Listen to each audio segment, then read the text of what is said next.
पदवेन्द्र नमियो सिद्ध स्वभाव गुरु रे श्री गोपति लुई गोपति न्याद सहपा तारण तरण समरणी अवे संसार निवा धम तव जिनवरी कर खति अर्थ जो है विनाश भव जो मुना मन ज्ञान पर दो देखो गुरु को धर्म को साथी को बारंबार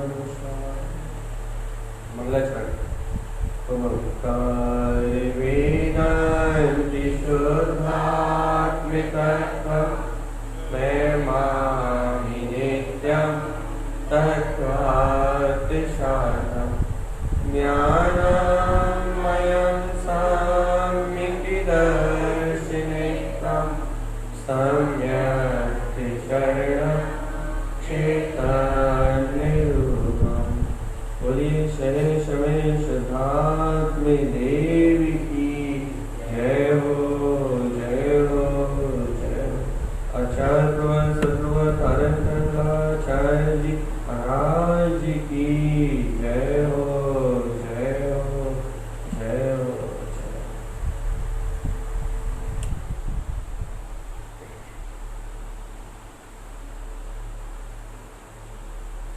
ये अपना विषय चल रहा है आत्मबोध। तो ये जीव अपने आत्मा के बोध को कैसे प्राप्त करे, ये जीव अपने चैतन्य स्वभाव के बोध को कैसे उपलब्ध करे। क्योंकि आत्मबोध को प्राप्त करने के लिए, आत्मा के अनुभव को प्राप्त करने के लिए बाहर का कोई भी साधन कार्यकारी नहीं, बाहर की कोई भी क्रिया कार्यकारी नहीं है। हाँ, लेकिन आत्मा के बोध प्राप्त करने के लिए बाहर की क्रियाओं को साधन बनाया जा सकता है। जैसे भैया अपन तत्व चर्चा सुनने आ रहा है, यहाँ देशना में बैठ रहा है, तो भैया यहाँ आना यहाँ बैठना साधन बनाया जा सकता है, माध्यम हो सकता है, लेकिन ये अनिवार्य नहीं है कि इस माध्यम से आपको बोध हो जाए। यहाँ आना बैठना सुनना ये एक माध्यम हो सकता है, ये एक सहारा हो सकता है। आरती, पूजा, भक्ति, स्वाध्याय, जप, ये सारे के सारे साधन हो सकते हैं, ये सब साधन है। लेकिन इन सारे साधनों का प्रयोजन, इन सारे साधनों का उपयोग यदि आत्मबोध के लिए हो रहा है, यदि इन साधनों से आत्मबोध हो रहा है, तो भैया आत्मबोध होते ही ये साधन अपने आप छूट जाए। और यदि आत्मबोध नहीं हो रहा तो भैया हमेशा साधनों का ही महत्व बना रहेगा और आत्मबोध कभी भी। बहुत गहरी बात कह रहे हैं आप। एकाग्रता से लेके आओ, थोड़ी सी एकाग्रता आएगी तो ये बात पकड़ना है। ये स्वच्छंदी वाली पहली बात, ये जो सिद्धांत यहाँ कहा जा रहा है, ये स्वच्छंदी जीवों के लिए नहीं, जिन्हें धर्म की रुचि नहीं है, जो मोक्ष मार्ग को नहीं चाहते, जिन्हें आत्म तत्व की रुचि नहीं है, वो लोग अपने कान में रुई डाल लें, क्योंकि यदि वो ये बात सुनेंगे तो स्वच्छंदी हो जाएंगे। यह स्वच्छंदी जीवों की चर्चा नहीं है, यहाँ आत्मबोध को प्राप्त करने वाले मुमुक्षु जीवों की बात है, मोक्ष मार्गी जीवों की बात, जो अपने स्वभाव को चाहते हैं, जिन्हें अपना स्वभाव इष्ट है, जिन्हें सर्व भगवान के सिद्धांत अति प्रिय लगते हैं, जिन्हें जिनेन्द्र भगवान की वाणी अति स्नेह, अति आनंद में प्रतीत होती है, उनके लिए और आगे बढ़ने के लिए, उनके लिए और गहरे बोध को प्राप्त करने के लिए ये मार्ग। क्या मार्ग है भैया? जिनेन्द्र परमात्मा के वचनों को स्वीकार करना, जिनेन्द्र भगवान की वाणी को स्वीकार करना। क्या है जिनेन्द्र भगवान की वाणी? क्या है जिनेन्द्र भगवान के वचन? जिनेन्द्र भगवान के वचन है कि इस पूरे 14 ब्रह्मांड में मात्र एक सार है, और वो सार है आत्मरमणता। जिनेन्द्र भगवान की वाणी का सार है कि इस पूरे ब्रह्मांड में, इस पूरी सृष्टि में सिर्फ यदि कोई सार तत्व है, कोई सारभूत तत्व है, तो वो सारभूत तत्व है आत्मरमणता, आत्म तत्व की रमणता। आत्म तत्व में रमण करना ही इस पूरे तीनों लोकों में सार है। अब भैया ये रमणता कैसे प्राप्त, इसके लिए साधन है, ये तत्वचर्चा साधन है। ये रमणता कैसे प्राप्त हो, मंत्र जब साधन हो सकता है। ये भैया ये आत्म रमणता की ओर हम कैसे जाएं, तो भैया इसके लिए आपके तप, त्याग, उपवास ये सब साधन हो सकते हैं। लेकिन भैया ये साधन तब तक के लिए है तब तक तुम्हें आत्मबोध नहीं होता। जब तक आत्मबोध होते ही इन साधनों का महत्व टूट जाता है, इन साधनों की पकड़ टूट जाती है। भैया ये बात आप क्यों कह रहे हो, क्योंकि आज जीव साधनों की साधना कर रहा है, आत्मा की बोध की साधना। आप सावधान होकर सुनो, आज जीव साधनों की साधना कर रहा है, साधन को जुटाना चाहता है। भैया हम जाप नहीं कर पाते तो हमें धर्म नहीं हो सकता, हम मंदिर नहीं आ पाते तो हमसे धर्म नहीं हो सकता, हम घर से बाहर नहीं निकल पाते तो हमसे धर्म नहीं हो सकता। आज जीव साधनों की साधना कर रहा है, जबकि साधनों की साधना नहीं है।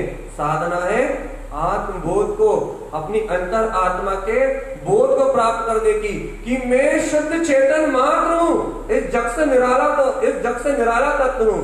जग तो कर्मों के आधार पर परिणमित होता है, ये संसार का परिणमन तो अपनी तत्समय की योग्यता से होता है। भैया शुभ भाव का परिणमन हो या अशुभ भाव का परिणमन, वो तो सर्वज्ञ के ज्ञान में जैसा झलका वैसा आवाज तेज है या क्या है, कुछ है?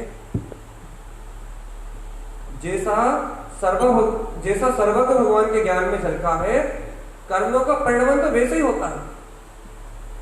लेकिन एक बात बताओ आत्मा, क्या इन कर्मों का कर्ता धर्ता मैं हूं?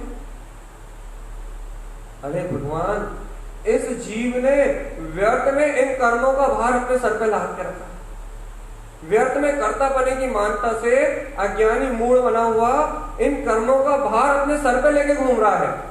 भाई कैसा कर्मों का भार लेके अपने सर पे घूम रहा है? भैया मैं जगत का कर्ता, और इस कर्ता बने का भार अपने सर पे ढोने के कारण से भैया कहीं पुण्य फलों को भोग रहा है, कहीं पाप फलों को भोग रहा है। अच्छा ये अनंत संसार क्यों बन रहा है? ये अनंत संसार की यात्रा क्यों बन रही है? अनंत काल से ये आत्मा संसार में क्यों भटक रही है? क्योंकि इस डिश की व्यवस्था व्यवस्थित है, लेकिन ये अज्ञानी इस व्यवस्थित व्यवस्था को स्वीकार ना करके मैं कर रहा हूं, यह जो दह बुद्धि है इसके पास, अर्थात इस शरीर से होने वाली घटनाओं का जो अहम है इसके पास, कि मैं कर रहा हूं, मुझसे हो रहा है। भैया इस अहंकार के कारण से क्या होता है भैया? अच्छा मैं कर रहा हूं, अच्छा देखो मैं दुकान चला रहा हूं तो मुझे लाभ होना चाहिए, मैं भोजन बना रहा हूं तो भोजन स्वादिष्ट बनना चाहिए,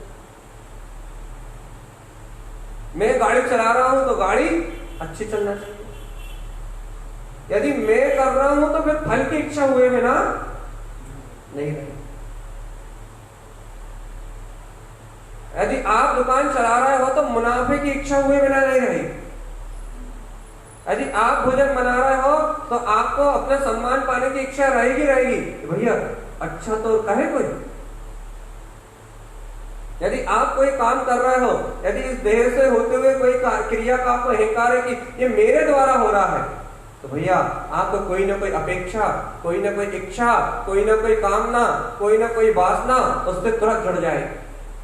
और यदि ये स्वीकार कर लिया जाए कि इस विश्व में सारा परिणमन अपने कर्म देह से हो रहा है, जैसा सर्व भगवान के ज्ञान में आया है वैसा झलक रहा है, तो बता कौन सी कामना उत्पन्न हो, कौन सी इच्छा उत्पन्न होगी? यदि सर्वज्ञ की सर्वज्ञता को स्वीकार कर लिया जाए, जिन्हें परमात्मा के वचनों को स्वीकार कर लिया जाए, तो मैं यदि यह बोध हो जाए कि मैं कर्ता धर्ता नहीं हूं, मैं निराकार चेतन तत्व परमात्मा हूं, परमात्मा सत्ता हूं, यदि सर्व भगवान के ज्ञान को स्वीकार कर लिया जाए कि जिस समय जो होना है वो अपनी योग्यता से घट रहा है, यदि सिद्धांत स्वीकार कर लिया जाए तो बताओ कौन सी इच्छा है, कौन सी कामना है? भैया जीवन हो गया कहते हुए कि व्यापार चलाते समय दुकान जाने के बाद जो लाभ होता है वो पुण्योदय से होता है, लेकिन स्वीकार कहां होगा? दुकान का शटर उठाते ही मुनाफे की इच्छा। जब पुण्योदय से आता है तो तुम्हारी इच्छा के बिना आए या नहीं आए?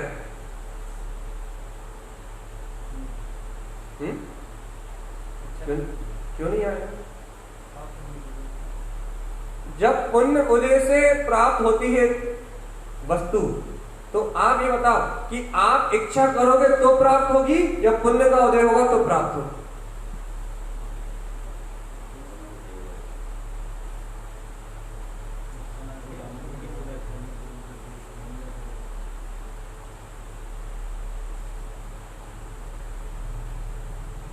आप अपने अंतर से निर्णय करके आप ये बात पक्का बता दो कि आपकी इच्छाएं, वासनाएं, कामनाएं करने से आपको वस्तुओं की प्राप्ति होगी या आपके भाग्य में जो वस्तु है वो वस्तु आपको प्राप्त होगी।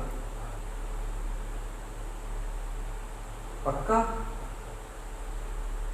या यदि आप इस सत्य को स्वीकार करते हो कि यदि आपके भाग में जो है, आपके उदय में जो है, आपके उदय में जैसा परिणमन है, आपके उदय में जैसी परिणमन की धारा बनी हुई है, जैसा परिणमन अपने संयोग में निश्चित है, जैसा परिणमन अनादि काल से बंधा हुआ है, कर्म संयोग से बंधा हुआ है, वैसा ही परिणमन घट रहा है, और इसके बीच में मैं मात्र शुद्ध चेतना मात्र हूं। तो भैया अब कौन सा आश्रम है और कौन सा बंध है? कौन सा संसार है और कौन सा संसार किया? यदि आप तत्व का श्रद्धान करते हो तो, वही तत्व का श्रद्धान नहीं करते, तत्व का ज्ञान नहीं करते, तो फिर आपकी इच्छाएं, कामनाएं और वासनाओं पे कोई अंकुश नहीं लगा सकता। अच्छा देखो भैया, एक साधक की बात करते हैं। भैया जैसे किसी ने आत्मा की अनुभूति कर ली है, भैया हमें आत्मा की अनुभूति हो गई, हमने आत्मा की अनुभूति कर ली, अब उसे तत्व की रुचि तो है, भैया हमें तत्व को प्राप्त करना है, हमें मोक्ष मार्ग को प्राप्त करना है, हमें आत्मा के अनुभव को प्राप्त करना है। अब बताओ वो आत्म अनुभव को प्राप्त करने वाला पुरुषार्थ कहां करेगा? वैशाली दीदी स्पेशल सुनो, गोली दीदी आप भी स्पेशल सुनो। अब वो मुक्ति को प्राप्त करने वाला कहां पुरुषार्थ करेगा? घर की उलझने खत्म हो जाए, है ना, मंदिर में जाके बैठने मिले, हमारी जाप बराबर हो, है ना, हमारे पाठ बराबर हो, यही पुरुषार्थ है ना?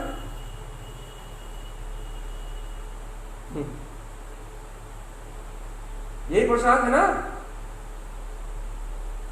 इस जीव ने साधनों की साधना करना प्रारंभ कर दी है, और जबकि साधना है ज्ञान की। इस जीव ने साधनों को साधना प्रारंभ कर दिया है। मैं पहले कह रहा हूं ज्ञानियों की चर्चा है, अज्ञानियों का विषय नहीं है। जो तत्व चिंतन को नहीं जानते, जो आत्मार्थी नहीं है, जो धर्म से नहीं जुड़े, उनकी चर्चा नहीं है। ये स्वाच्छंदी जीवों के लिए नहीं है, पहले कह रहा है। जो आत्मार्थी जीव है उनकी चर्चा बार बार कह रहा है। यहाँ साधनों की चर्चा, यहाँ साधक को यह भ्रांति उत्पन्न हो गई है कि साधनों से साधना होती है। अरे आत्म साधना से साधन प्रकट होते हैं। आप तत्व की रुचि तो बढ़ा, आप अपने अंतर दर्शन ज्ञान का पुरुषार्थ है, आप अपने दर्शन ज्ञान का पुरुषार्थ तो करो, आप अंतर आत्मा का ज्वर तो उत्पन्न करो, आप ध्रुव तत्व का अपनी विज्ञान में सत्ता का ज्वर तो उत्पन्न करो, आप आत्मबोध को प्राप्त करने के लिए अंतर से दर्शन ज्ञान में उत्साह तो उत्पन्न करो। भैया आपको दर्शन ज्ञान का उत्साह हो, ना कि निमित्तों को और ना कि परिणामन को बदलने का। क्योंकि जब तक निमित्तों को और परिणामन को बदलने का आपको उत्साह है, तब तक आपको आत्मबोध नहीं है। हाँ, आत्मबोध बहुत अलग वस्तु है। क्यों? क्योंकि आत्मबोध होते ही ये परिणमन झूठा हो जाता है, ये संसार अलग हो जाता है, संसार मिट जाता है, इस संसार का अस्तित्व शून्य हो जाता है और फिर एक अस्तित्व रहता है वो ब्रह्म में अपनी दिव्य चेतन शक्ति का। फिर एक बोध रहता है वो अपनी ध्रुव ज्ञाता में शक्ति का। आत्मबोध बिल्कुल अलग अलग है, बिल्कुल अलग है। आत्मबोध होते ही स्वप्न मिला जाते हैं, कल्पनाएं मिला जाती हैं। संसार स्वप्न है, कल्पना है, और ये झूठा संसार, ये झूठी कल्पनाएं तत्व का बोध होते ही मिला जाता है। और यदि भैया अभी आपकी दृष्टि से मिलाया नहीं है तो आपकी दृष्टि अभी परिपक्व नहीं हुई, आपकी दृष्टि अभी अपने स्वभाव के लिए परिपक्व नहीं हुई, आपकी दृष्टि अभी अपने स्वभाव में परिपक्व नहीं हुई। और भैया आप परिपक्व दृष्टि, आप परिपक्व श्रद्धान, कमजोर श्रद्धान, कमजोर जब श्रद्धान होता है तब वो परिणमन को बदलना चाहता है, वो पर्याय को बदलना चाहता है, वो बाहर की व्यवस्थाओं को बदलना चाहता है।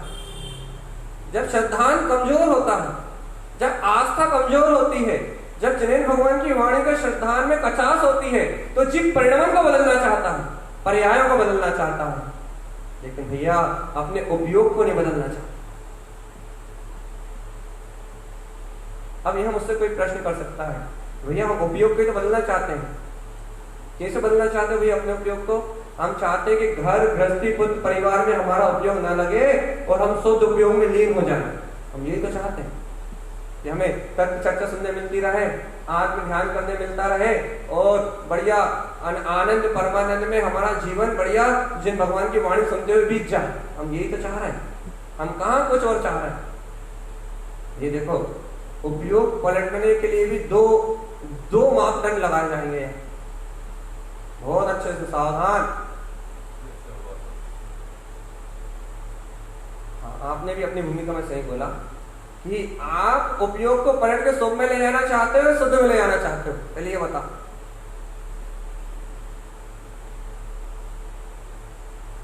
आप चौके को छोड़ के चैत्यालय में आना चाहते हो या चिदानंद में?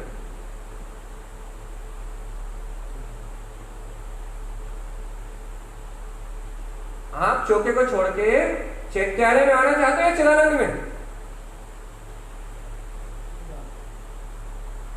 चिदानंद में आना चाहते हो तो फिर भी ठीक है, भाई चैत्यालय में आना चाहते हो तो सुख ही राह है। चैत्यालय आने की मना नहीं कर रहा, पहले कह रहा साधारण जीवों की चर्चा नहीं है। तो भैया यहाँ क्या कह रहा है भैया? उसके लिए भी आपके मापदंड देखे जाएंगे, उसके लिए भी आपका श्रद्धान देखा जाएगा कि अभी आप आवृत्ति श्रावक की भूमिका में हो, अभी आप आवृत्ति की भूमिका में हो। अभी पहले आपको उपयोग बदलने के लिए पहले श्रद्धान को बदलना अनिवार्य है। आपको उपयोग बदलने से पहले अपनी श्रद्धा को बदलना अनिवार्य है। अभी आपको उपयोग सदुपयोग करना नहीं है, फिर अभी आपका उपयोग सदुपयोग नहीं हो सकता। क्यों? क्योंकि आप महाव्रती नहीं हो। फिर क्या हो सकता है? अभी आपकी जो अशुद्ध श्रद्धा है, जो अभी आपकी अशुद्ध दृष्टि है, जो पर पर्याय को देख रही है, पर परिणमन को देख रही है, अभी आपकी वो श्रद्धा शुद्ध हो सकती है, आपकी दृष्टि शुद्ध हो सकती है। अर्थात क्या कहना चाह रहे हो भैया?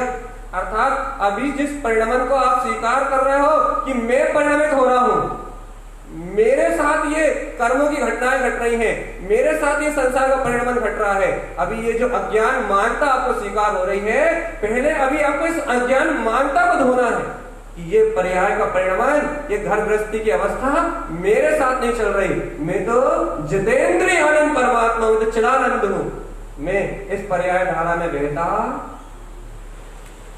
ये देखो हमने पहले कहा था, पहले दिन आत्मबोध की चर्चा कुछ और थी, दूसरे दिन कुछ और थी, तीसरे दिन और कुछ थी, कल चौथे दिन और कुछ थी, आज पांचवें दिन और कुछ। उत्तरोत्तर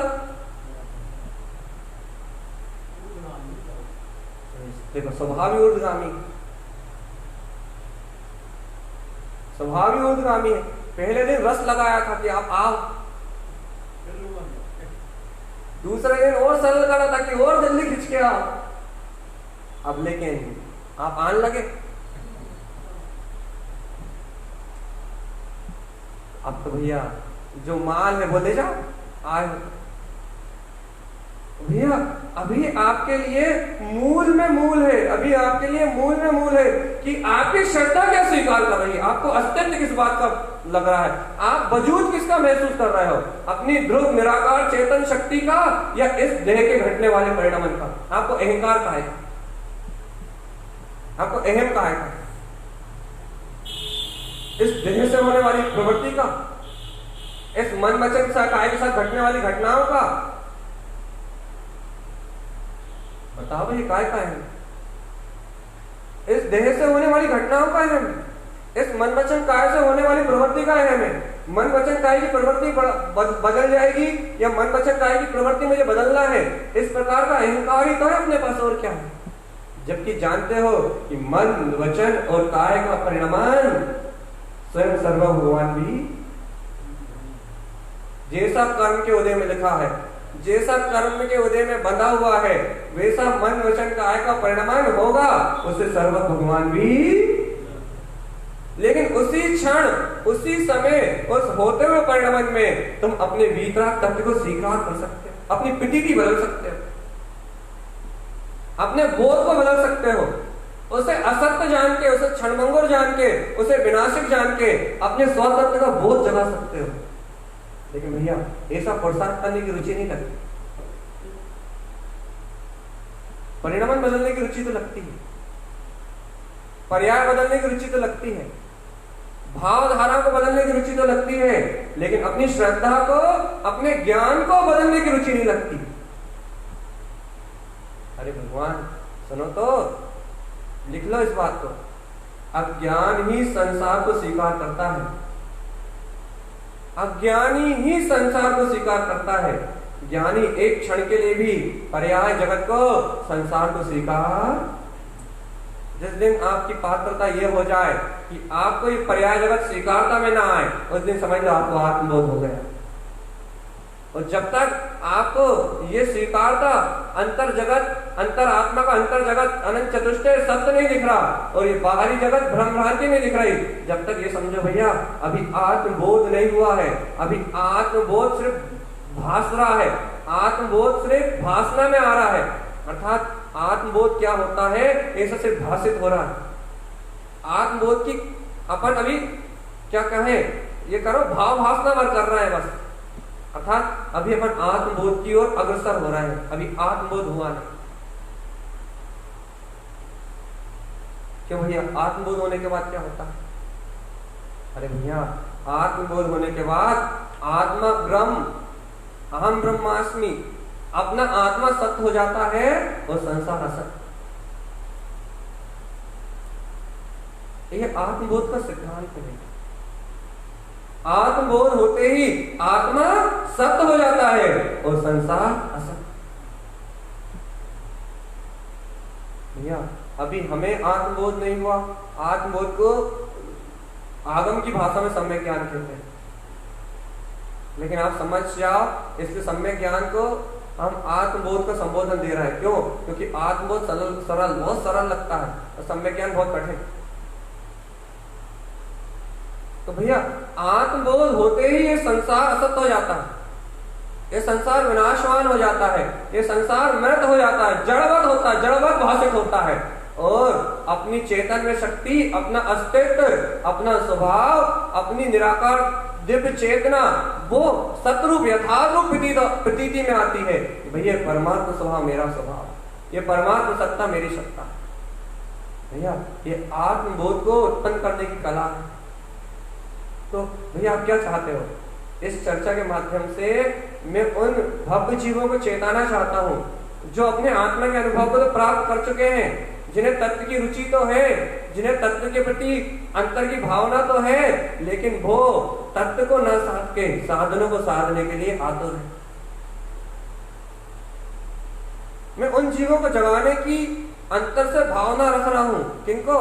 जो तत्व को जानते तो हैं, तत्व के लिए अंतर से पिपासा तो रखते हैं, तत्व की प्यास तो है उनके अंतर में, लेकिन वो तत्व की जगह साधनों को साधने में लगता है।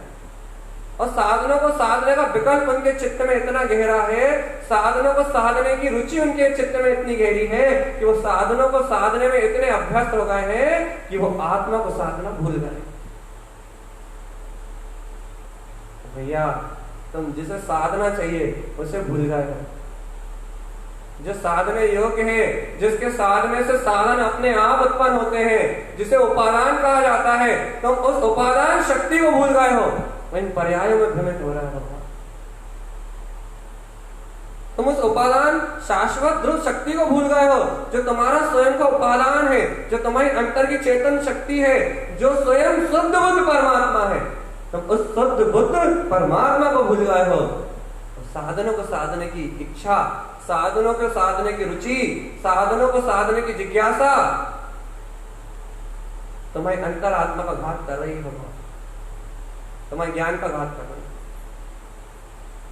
अच्छा ये बता, ये बात किस किस को समझ में नहीं आ रही?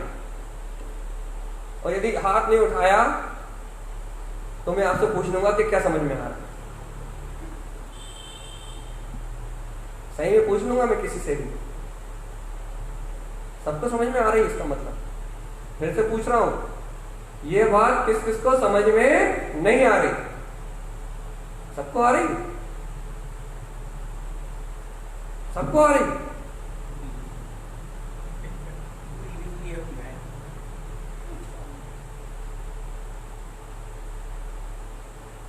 सबको समझ में आ रही?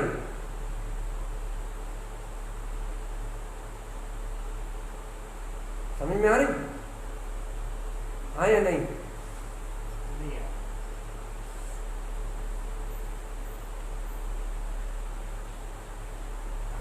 हम पहले कह रहे हैं 12वीं क्लास की पढ़ाई हो रही है भैया। यहां सरल कर रहे हैं, बहुत सरल शब्द कर रहे हैं, बहुत सरल कर दे रहे हैं। यहाँ वार्ता ये चल रही है, यहाँ कहा यह जा रहा है, यहाँ बताया ये जा रहा है कि भैया अपने अंतर में अपनी त्रिकाल शुद्ध निरावरण चेतन शक्ति है। जीव इस चेतन शक्ति का विस्मरण करके, इस चेतन शक्ति को अपनी स्मरण से विस्मृत करके, और जीव साधनों को साधने में लगा हुआ, साधनों के माध्यम से साधनों को साधने के लिए इतना आतुर हो गया है, साधनों में इतना लिप्त हो गया है, संसाधनों में इतना लिप्त हो गया है कि वो अपनी अंतर शक्ति को भूल गया, चेतन आत्मा को विस्मृत कर बैठे। जैसे कि भैया, जैसे भैया क्या करना है? धर्म करना है। भैया क्या करना है? भैया आज जप नहीं कर पाए। जप काय के लिए करना है? क्रिया निपटाने के लिए। अब बताओ, जप करने से आत्मा का बोध होता है क्या? हम कह रहे हैं होता।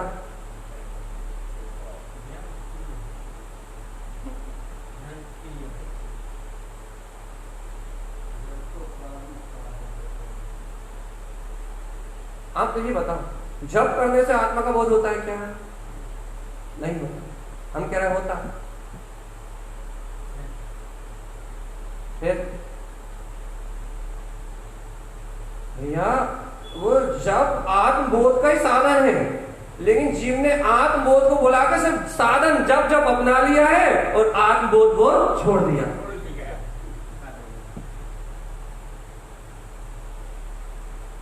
वो जब ओम नमः सिद्धम की जप अपने सिद्ध स्वभाव को नमस्कार करने के लिए ही है, आत्म अनुभव करने के लिए ही है, अपनी स्वानुभूति में प्रवेश करने के लिए है। लेकिन ओम नमः सिद्धम से जो सिद्ध स्वभाव की वंदना है उसको तो छोड़ दिया और 108 खत्म।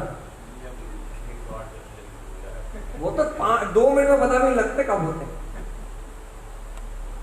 तो मतलब जब आत्मबोध के लिए है, लेकिन उसमें से आत्मबोध को निकाल दिया गया, सिर्फ जप रह गया।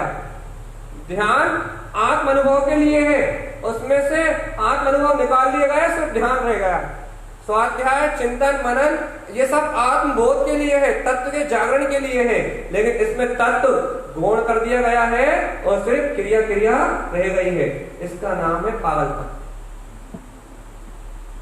कि जीव साधनों को साधने में अभ्यस्त हो गया है, साधनों को साधने के लिए ललायत है, साधनों में लिप्त हो गया है और जो साध्य है उसको भूल गया। यही गलती अज्ञानी संसारी जीव तो अनादि काल से कर रहे हैं, लेकिन यही गलती यदि साधक करें तो आश्चर्य है।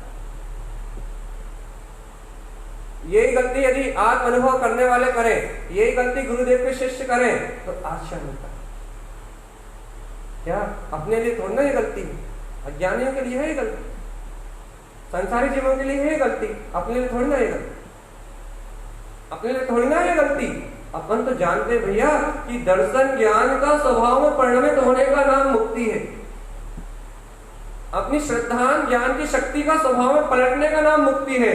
अपनी श्रद्धा ज्ञान की शक्ति अपने स्वभाव में पलटे और ये संसार का सारा बहिर्मुख परिणमन, ये असत रूप भाषे, इसकी रुचि ना रहे, इसकी रुचि ना रहे, ये बात तो अच्छी है, लेकिन इससे द्वेष ना रहे, ये बात और अच्छी है। क्योंकि जब तक आपको द्वेष है, हाँ वैशाली दीदी नाम लेके बोलेंगे आज तक, होली दीदी भी विशेष, और भी सबका नाम ले सकते हैं, सोनाली दीदी का भी ले सकते हैं, क्योंकि सबके साथ ये समस्या है, सबके साथ ही ये समस्या है। जो भी तत्व की रुचि लगाता है, जो भी आत्मा की रुचि लगाता है, जिसको भी थोड़ी सी भी आत्मा की रुचि लगती है, उसका सबसे पहला काम साधनों को बदलने का प्रारंभ हो जाता है। लेकिन भैया यहां साधनों को बदलने का काम बहुत बाद में है, साधन बहुत बाद में बदले जाते हैं, साधनों को बहुत बाद में बदला जाता है, बल्कि साधनों को तो बदला ही नहीं जाता, वो तो अपने आप बदल जाते हैं। लेकिन भैया यहां बदला जाता है तो अंतर उपयोग, ये कैसे बदला जाता है कि चौके में ना जाए, भैया उपयोग बदलना है तो चौके में ना जाए, दिन भर मंदिर में बैठे रहे, भैया हाँ बदला है ना आपका, अशुभ से शुभ में बदला है, शुद्ध में थोड़े बदला है, और बदलना कायम है शुद्ध में। अब भैया चौके में रहते रहते शुद्ध में बदल सकता है क्या? बदल सकता है। कैसे? पहले ये बताओ कि इतना गाढ़ा श्रद्धान है तुम्हारे पास कि मैं तत्वमात्र हूं, तो बदल सकता है। अब तुम कहोगे भैया नहीं, इतना गाढ़ा श्रद्धा नहीं है कि मैं तत्वमात्र हूं, तो भैया पहले उस चौके में रहते हुए इतने गाढ़े श्रद्धान को तो उत्पन्न करके लेके आओ कि इस चौके में मैं उपस्थित ही नहीं हूं। इस चौके में जो परिणमित हो रहा है, इस समय जो दुकान में परिणमित हो रहा है, इस समय जो घर गृहस्थी परिवार में जो परिणमित हो रहा है, वो तो कर्म का उदय है, वो तो देह का परिणाम है, वो तो देह है, वो तो मन वचन काय का परिणाम है।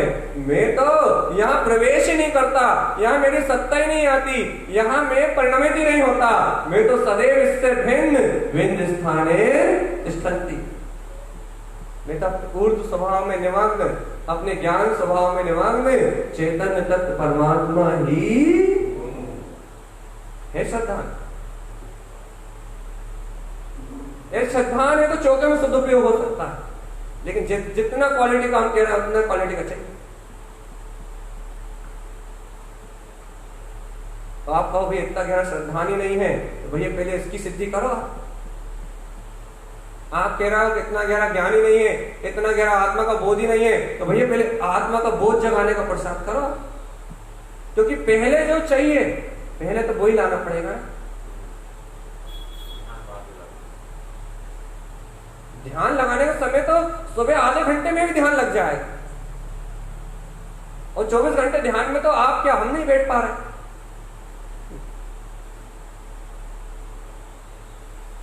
हम नहीं बैठ पा रहे भैया। तो फिर क्या कहें, क्या कहना चाहते हैं आप भैया?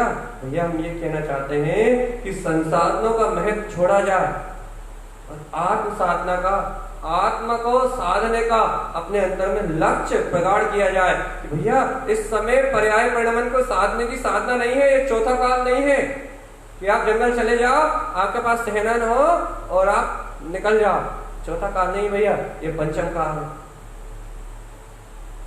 पंचम काल है। यहाँ इस काल में इस समय जीव अपनी स्वसत्ता का शुद्ध श्रद्धान जगा ले, इस समय जीव अपनी स्वसत्ता का आत्मबोध प्राप्त कर ले, इस समय जीव उत्तम उत्कृष्ट संयम की भावना उत्पन्न कर ले, यही बहुत बड़ा पुरुषार्थ, यही बहुत बड़ा पुरुषार्थ। क्यों? क्योंकि यहाँ परिस्थिति विपरीत है, यहाँ अनुकूलता नहीं है, यहाँ अतिशय नहीं है भैया, यहाँ जो कुछ भी है वो उतना ही है जितना आपका अंतर का पुरुषार्थ, इसके अलावा यहाँ बाहर कुछ भी नहीं है, बाहर से कोई अनुकूलता नहीं। तो आप क्या चाहते हो भैया? हम ये चाहते हैं, हम नहीं, गुरु महाराज तारण तरण देव आज तक जितने भी ज्ञानी हुए हैं वे ज्ञानी सबका एक ही उपदेश है, एक ही मत है कि भैया पहले तुम अपने स्वसमय स्वभाव, जो अपना शुद्ध स्वभाव है, पहले उसकी गहराई से स्वीकार तो करके लेके आओ।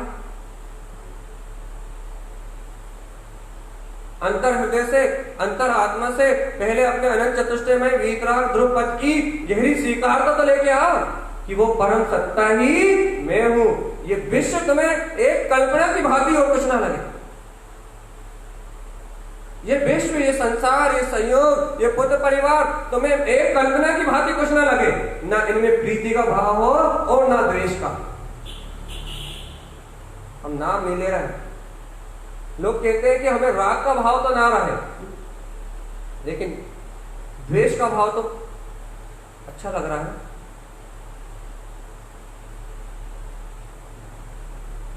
हमें घर पुत्र परिवार से राग न रहा है, बहुत दिक्कत है, बहुत परेशानी, बहुत परेशानी। तो भैया ये परेशानी जो कह रहा है, द्वेष का भाव तो पलप रहा है। अब राग नहीं है, द्वेष हो रहा है, तो हो तो वहीं के वहीं ना। एक उदाहरण देते हैं हम। अब सुबह वाले जीव तो नहीं है, थोड़े जिज्ञासु जीव दे देते हैं। अरे खतरनाक उदाहरण छोड़ दो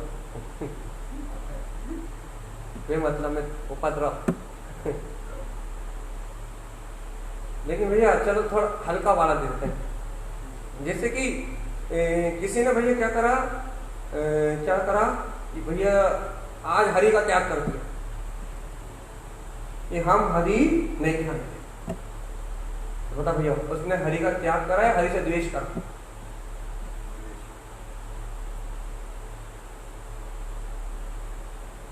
त्याग करा है, द्वेष का? बता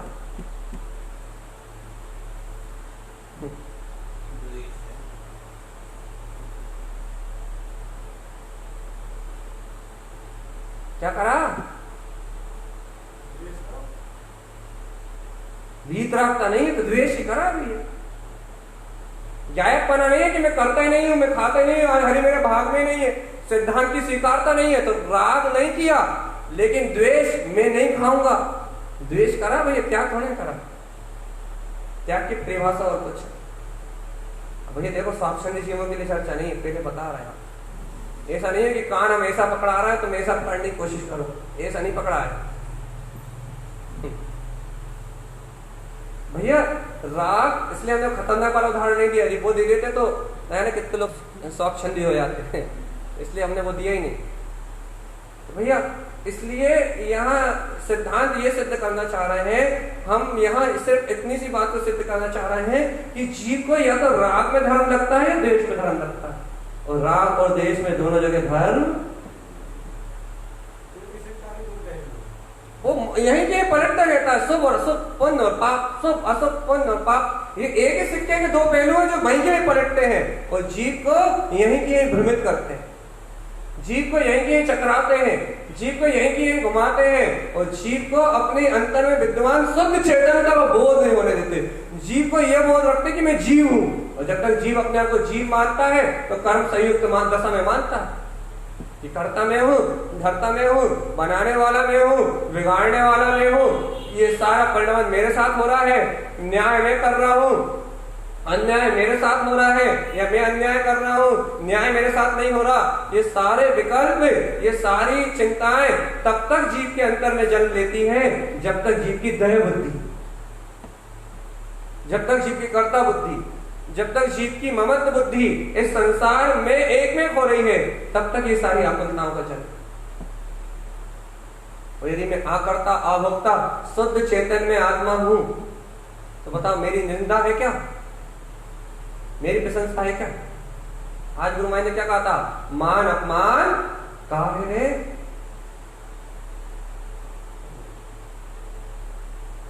अरे तुम तीनों लोगों के ना तो जगतपति, त्रिलोकी नंदन, तीन लोक के त्रिभुवन के स्वामी तुम जिनेन्द्र हो, जिनेश्वर हो, तुम्हारे अंदर सिद्धार्थ जन्म ले रहा है, अनंत दर्शन, अनंत ज्ञान, अनंत सुख, अनंत वीर तुम्हारी संपदा है, ये जगत तुम्हारी स्तुति करे या निंदा, क्या फर्क पड़ता है? जगत तो माया है, और माया में तुम्हारे नाम के जयकारे नगाड़े बजे या तुम्हारे नाम पे पत्थर फेंके जाएं। ये तो झूठी कल्पनाओं में, इस विश्व की कल्पनाओं में सब घट रहा है। इसका हिसाब कौन रखेगा बता? कल्पनाओं का, स्वप्न का कोई हिसाब है क्या?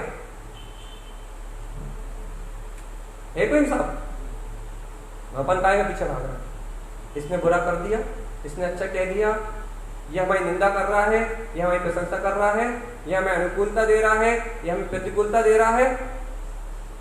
भैया क्यों अपने जीवन को खराब कर रहे हैं? अरे तुम संसार में सम्मान पाना चाहते हो, संसारी जीवों में सम्मान पाना चाहते हो, इसका मतलब तुम मिथ्यात्व में सम्मान पाना चाहते हो। और जो मिथ्यात्व में सम्मान पाना चाहता है वो कभी सम्यक दर्शन को प्राप्त। कुछ कहना है क्या? कुछ कहना है? नहीं।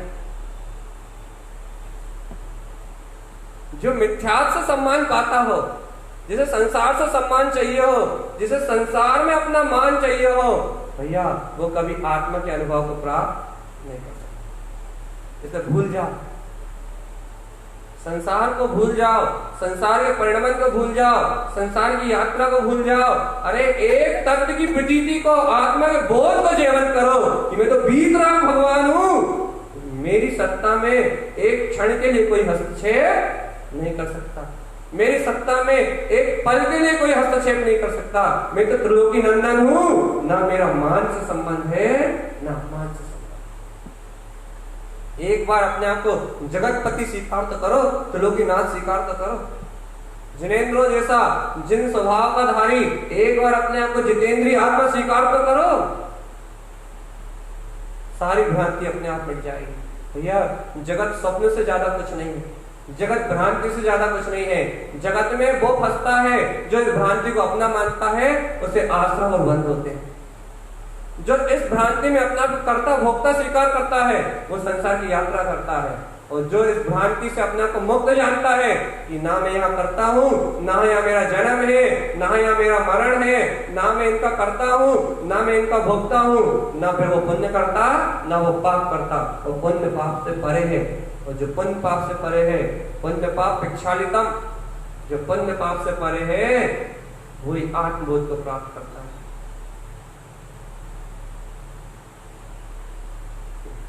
किसको नींद आ रही है?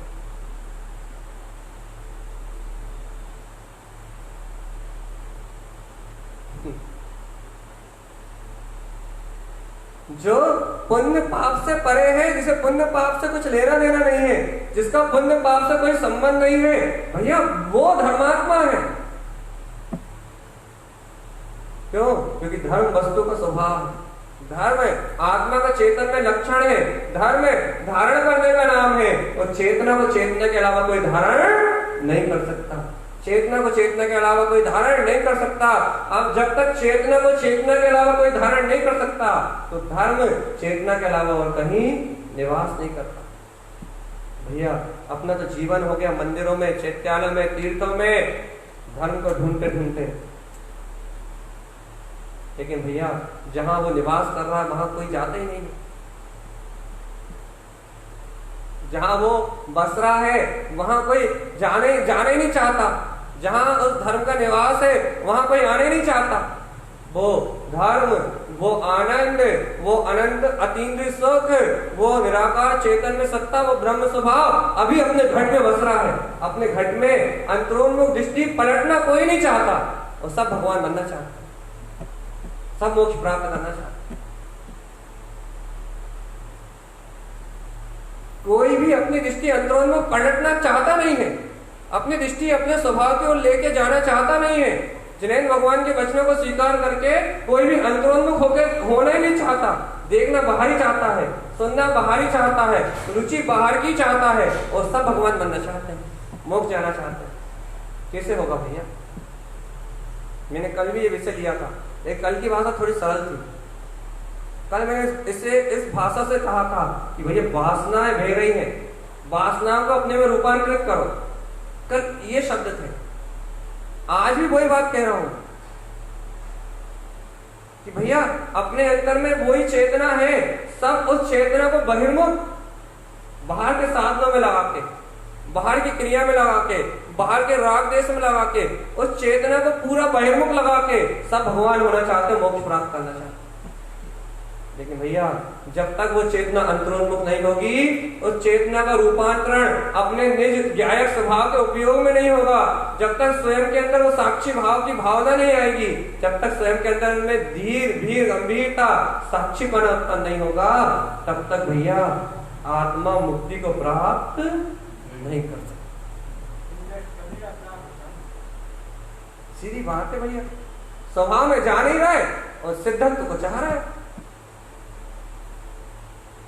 श्रद्धान ज्ञान की शक्ति को अंतरोन्मुख कर नहीं रहा है और केवल ज्ञान का सूर्य चाह रहा है, कैसे होगा? ध्रुव स्वभाव प्रिय लग नहीं रहा, निस्सत्ता इष्ट लग नहीं रही, आत्मा का आनंद, आत्मा की अतीन्द्रिय आत्मशक्ति ये प्रिय लग नहीं रही, और कह रहा कि वे केवली परमात्मा बन के बैठ जाए, जगतपति हो जाए, त्रिलोकीनाथ हो जाए, तो ऐसा 3 काल में संभव। यह आत्मबोध तो प्राप्त करो, अपनी चेतना को अंतरोन्मुख पलटो, तो अपनी चेतना को, अपनी अंतर शक्ति को, अपनी अंतर आत्मा की ओर पलटो तो पहले तत्व की रुचि तो लगाओ पहले भगवान जी। निज अंतर आत्मा की रुचि तो गहरी करो, जब तक निज अंतर आत्मा की रुचि गहरी नहीं होगी तब तक 3 काल में भी तुम पलट सकते नहीं। भैया ये कैसी चर्चा है? हम तो पहले आपकी चर्चा इसलिए सुन लेते थे कि चलो आपको छुड़वाते नहीं हो, कुछ बाहर की क्रियाएं बदलवाते, जब तक तो ठीक था भाई। कल तक भी इसमें सुन ले रहे थे कि मजा आ रहा था, अच्छी लग रही थी बातें, लेकिन भैया आज तो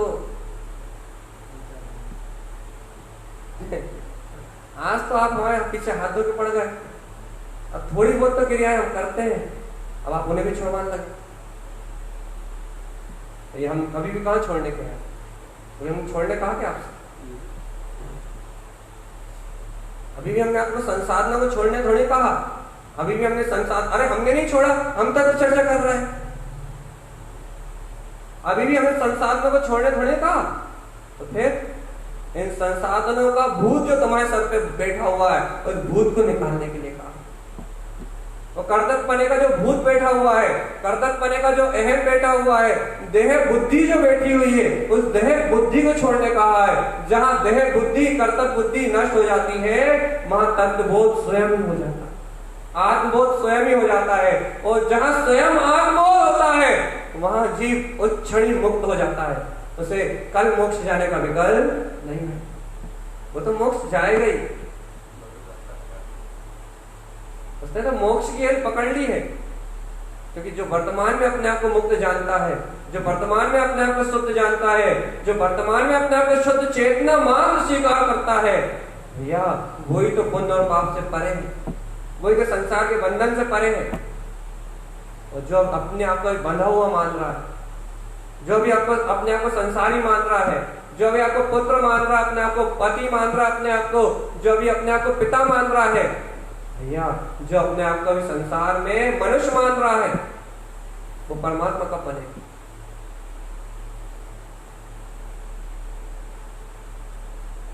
ये अहंकार इस जगत का पूरा पसारा है।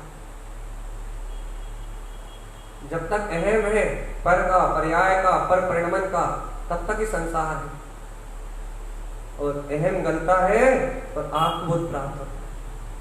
जिन्हें भगवान की वाणी सत्य प्रतीत होने लगती है, जिन्हें भगवान के वचन हृदय से स्वयं उछाल लेने लगते हैं, जिन भगवान की वाणी को अंतर से स्वीकार करके ये भक्त जीव आनंद में हो जाता है, संसार के पर्याय बंधनों से छूट जाता है, संसार के परिणमन के बंधन से छूट जाता है और तत्काल आत्मबोध को प्राप्त करता है।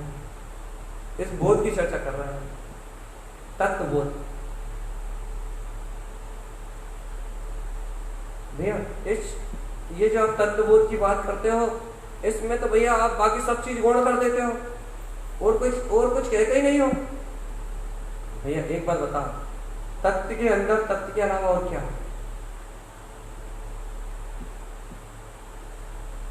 नींबू का सत्य लेके आओ, नींबू के सत्व के अंदर में खटास के अलावा और कुछ है क्या? हो सकता है क्या? यदि नींबू का सत्व है तो उसमें खटास के अलावा और कुछ भी निश्चित है ना भैया।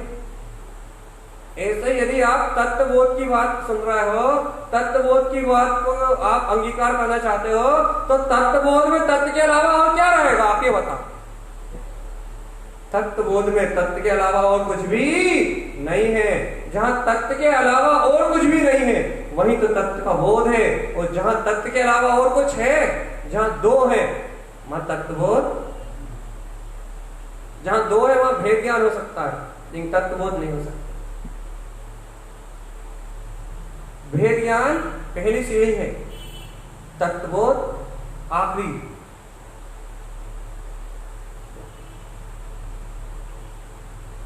भेद ज्ञान पहली सीढ़ी है और तत्वबोध आखिरी। तत्वबोध के बाद फिर जो कुछ भी होता है वो सब एक परिणाम मात्र रहता है। तत्वबोध के बाद फिर जो कुछ भी घटता है वो मात्र परिणाम रहता है, उसमें हकीकत कुछ भी नहीं होती।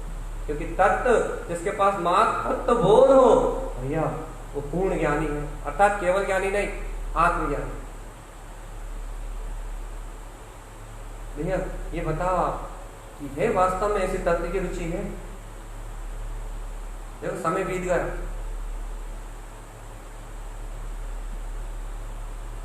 पूरे 9:30 हो गए। 5-10 मिनट लेट चालू कर दिए, 10 मिनट हम लेट तक ही ले रहे हैं।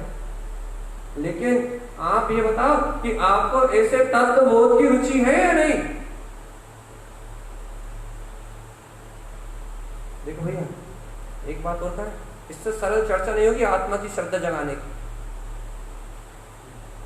इतना ही कठिन, जितना कठिन विषय हम ले रहे हैं इस समय, उससे कठिन दूसरा कोई विषय नहीं है और इससे सरल कोई माध्यम नहीं है आत्मा के बोध को जगाने का। इससे सरल कोई माध्यम नहीं।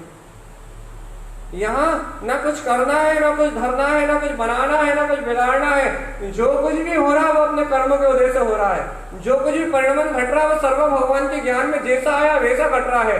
भैया मात्र यहाँ देह बुद्धि छूट जाए, संसार के प्राणियों की इस संसार में मात्र देह से होने वाली क्रियाओं में ममत बुद्धि है। और जब तक ये ममत बुद्धि है, जब तक देह बुद्धि है, तब तक ही ये अहंकार ही इस संसार में पुण्य पाप के बंध का कारण बन रहा है। ये अहंकार ही इस संसार में जन्म मरण का कारण बन रहा है।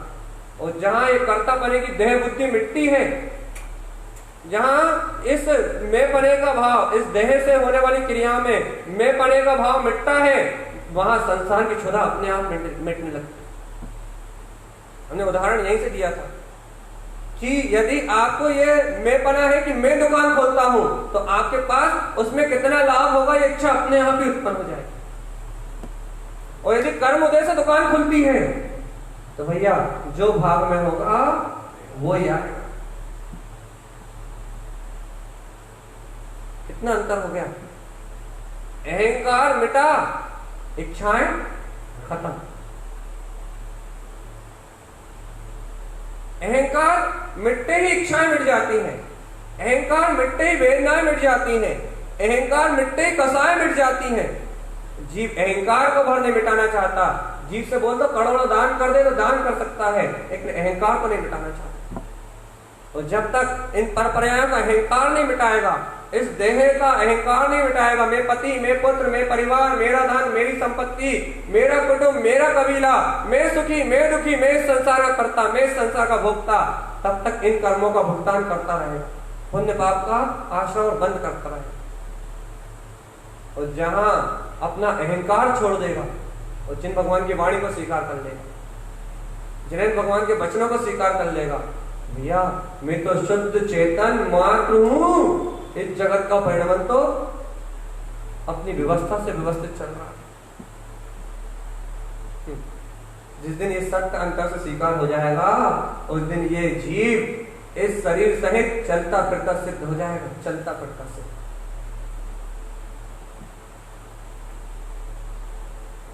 चलता फिरता सिद्ध हो जाएगा, अपनी आत्म सिद्धि सिद्धत्व है। अपने अंतरात्मा का गहरा सिद्धांत ही सिद्धत्व है। अपने अंतर में अपने 8 गुणों की पहचान हो जाना ही सिद्धत्व है। भगवान अपना अनंत चतुष्टय में पद दृष्टि में झलकने लगे, यही सिद्धत्व है। यह दृष्टि का परिवर्तन है। दृष्टि का परिवर्तन होते ही सृष्टि अपने आप बदल जाती है।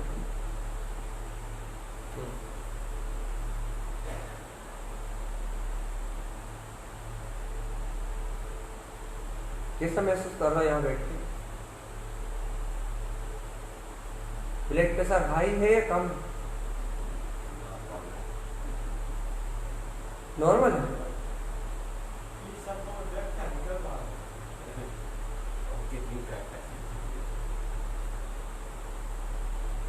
ऐसा लगता है, सही कह रहा हूं, जब मैं चर्चा करके जे भी बुलवाऊं या कुछ भी पूछना चाहूं तो मैं ऐसा लगता है कि बिल्कुल कीप एंड साइलेंट। ऐसा लगता है कि मुर्दा घर में आके शमशान में बिल्कुल बैठे हो एकदम शांति से। यदि यहाँ सुई भी गिराई जाए ना तो आप उसकी आवाज महसूस कर लो, बिल्कुल एकदम साइलेंस। तो ये क्या है भैया? क्या मेरी बात सुन के आप लोग सो जाते हो?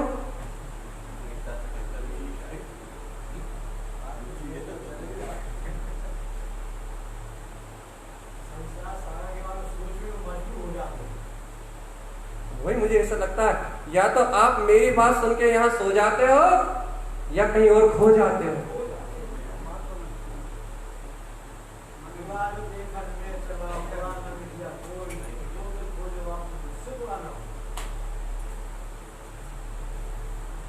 ये देखो, इसी का नाम है तत्वबोध। या धीरे धीरे ये जो एकाग्रता बनती है, हाँ, ये जो एकाग्रता बनती है, जो तुम अपनी आत्मा का चिंतन करने के लिए मजबूर हो जाते हो, जो तुम अपने तत्व को विचारने के लिए मजबूर हो जाते हो, जो तुम्हारा उपयोग अपनी ओर खींचने लगता है, बस यही एक वो विधि है जो तत्व के बोध से जोड़ती है। यही एक वो निधि है जो तुम्हें तुम्हारे अपने आप से जोड़ती है। इसके अलावा और कोई क्रिया से अपने आप से नहीं जुड़ा जा सकता। या ये आत्मबोध है। और जब ये आत्मबोध बढ़ता है, जब ये अंतर आत्मा की शक्ति बढ़ती है, जब जीव इस माध्यम से अपने तत्व का बोध जागृत करता है, तब उसे सिद्धि और मुक्ति की प्राप्ति होती है। या हमें पता है कि हम जिस लेवल की चर्चा कर रहे हैं वो बहुत हाई लेवल है, लेकिन भैया कब तक कहानी किससे सुन के अपना जीवन निकालना? ये सुनोगे जब ही कल्याण होगा। बस यही बात हम कहना चाहते हैं कि भैया अब अपना जीवन सिर्फ ये शब्द सुनने के लिए लगाओ, बस कहानी किस्से से अब कल्याण नहीं होगा। अब कहानी किस्सों से कल्याण नहीं होगा, अब इधर उधर की बात से कल्याण नहीं होगा, अब क्रियाओं के उद्देश्य से कल्याण नहीं होगा। अब कल्याण होगा तो चेतन तत्व के बोध से ही होगा। बहुत कम समय भैया, और इस पंचम काल में है, यहाँ और कुछ नहीं हो सकता, और कोई उपद्रव नहीं हो सकता। अपन ने कर्म ही ऐसा करे जब तो इस काल में जन्म लिया। अपने अच्छे कर्म होते तो अपन यहाँ काहे को आते? अपने कर्म अच्छे होते अपन यहाँ काहे को आते? दुष्ट कर्म माने हैं, नीच कर्म माने हैं, अज्ञान में कर्म माने, इसलिए आप कोलू के बेल की तरह पिस रहा है। तो रो मत, कोई दिक्कत नहीं है। जो बना है, जैसा बना है वो बना है, लेकिन अपना भाग भी तो है, अपना उपादान भी तो है कि तारण तरण जैसे गुरु मिल गए, भव से पार हो ही जाएंगे। निश्चिंत रहो, निर्भय रहो भैया। अंतर आत्मा के बोध की आज भैया इस कड़ी को हम यही छोड़ रहे हैं, कल इसे आगे लेके जाएंगे। भैया यहाँ साधनों का महत्व नहीं, यहाँ साधनों का महत्व नहीं है, साधना का महत्व है। और साधना होती है चैतन्य से, साधना होती है ध्रुव स्वभाव की प्रतीति से, साधना होती है ध्रुव तत्व के बोध से। और जहाँ अंतर आत्मा में ध्रुव का बोध जागृत होता है, अंतर आत्मा में अपनी विज्ञान घन सत्ता का जागरण होता है, अर्कविंद में सत्ता का प्रकाश होता है, वहां जीव अपनी प्रकाशवान सत्ता का अनुभव करके और आत्मबोध को प्राप्त होता है। या ये आत्मबोध ही जगत तारणी विद्या है, भाव तारणी विद्या है। और इस विद्या को जो प्राप्त कर लेते हैं वे जीव जहां बैठे हैं वहीं मुक्त हो जाते हैं। भैया वर्तमान में मुक्त होने की चिंता करो, भविष्य में मोक्ष तो अपना है ही। वर्तमान में मुक्त होने की चिंता करो, वर्तमान में संदेहों से मुक्त रहो और अपना जीवन आनंद में व्यतीत करो। भगवान, आनंद से बड़ी और कोई साधना नहीं, प्रसन्नता से बड़ी और कोई साधना नहीं है। आप जितने आनंद में हो, आप जितने प्रसन्न हो, आपके अंदर में जितनी मस्ती है, आप उतने बड़े साधक। क्यों भैया? क्योंकि आत्मार्थी प्रसन्न अपने आत्मा के लिए होता है, आत्मार्थी मस्त अपनी आत्मा के लिए रहता है। उसे जगत भ्रम भ्रांति माया दिखाई देती है और अपनी आत्मा सत्य नित्य और चैतन्य प्रतीत होती है। तो जिसे अपनी आत्मा सत्य दिखाई देती है वो मुस्कुराता है, वो रोमांचित रहता है। भैया, ऐसा रोमांच अपन सबके जीवन में उत्पन्न हो, ऐसा आनंद अपन सबके जीवन में उत्पन्न हो, इन्हीं मंगल भावनाओं के साथ बोली आचार्य सदगुरु तारण तारण मंडलाचार्य जी महाराज की जय हो।